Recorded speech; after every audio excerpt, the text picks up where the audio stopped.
साथियों, मैं पिछले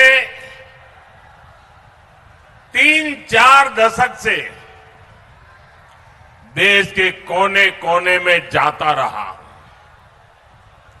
राजनीति में आने के बाद, भाजपा में आने के बाद मैं बीजेपी के कार्यकर्ता के रूप में पार्टी जो भी काम कहती है वो मैं करता हूं।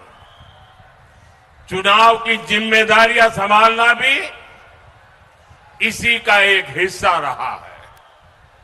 मैं न दिन देखता हूं न रात, न मौसम देखता हूं, चल पड़ता हूं।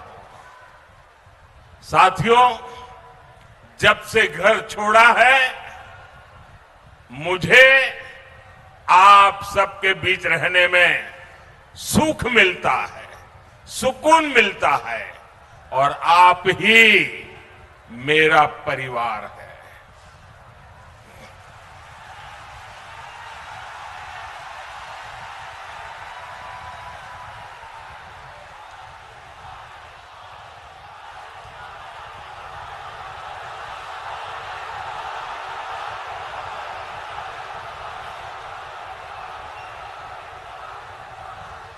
इस भागदौड़ में ये भी स्वाभाविक है कुछ थकान हो जाए।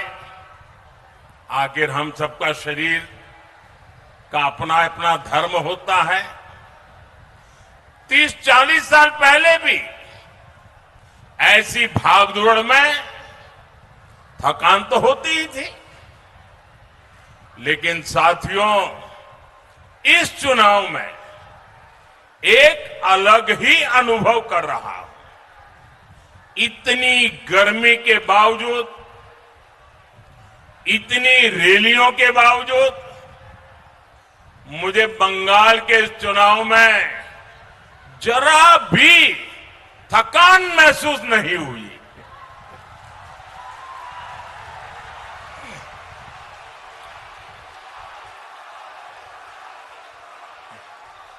मैं देखता था कि रोड शो तय स्थान पर खत्म होने के बाद भी बहुत आगे तक लोग कतार में लगे हैं, तो मैं दोगुने उत्साह से फिर उनके बीच चला जाता था। हेलीपैड पर भी यही होता था। ये रोड शो मेरे लिए राजनीतिक कार्यक्रम नहीं रहा। मैं अनुभव करता था ये रोड शो मेरे लिए तीर्थ यात्रा की तरह रहे हैं।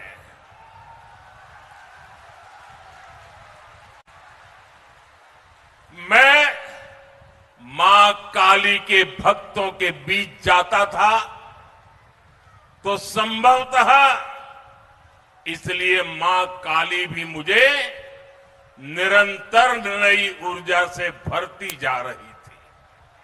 साथियों, आपको याद होगा जब जनवरी 2024 में अयोध्या में रामलला की प्राण प्रतिष्ठा का आयोजन हुआ था, तो उससे पहले मैंने 11 दिनों का अनुष्ठान किया था, व्रत किया था।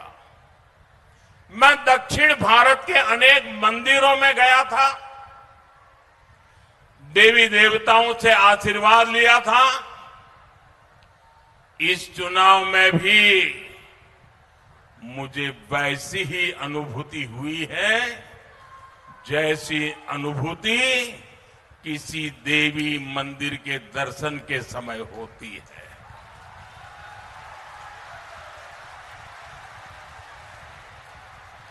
इसके पीछे बंगाल के प्रति मेरा जो लगाव रहा है, शक्ति की भक्ति रही है, मेरे व्यक्तिगत जीवन की आध्यात्मिक यात्रा का ये ऊर्जा केंद्र रहा है। बंगाल के महान व्यक्तित्वों की प्रेरणा रही है और ईश्वर रूपी आप जनता जनार्दन का अपार प्रेम रहा है। बंगाल में जो आध्यात्मिक अनुभूति हुई है, बंगाल की इस धरती पर मैंने जो अनुभव किया है, उसे मैं स्वयं पर, अपने आप पर बहुत बड़ा आशीर्वाद समझता हूं।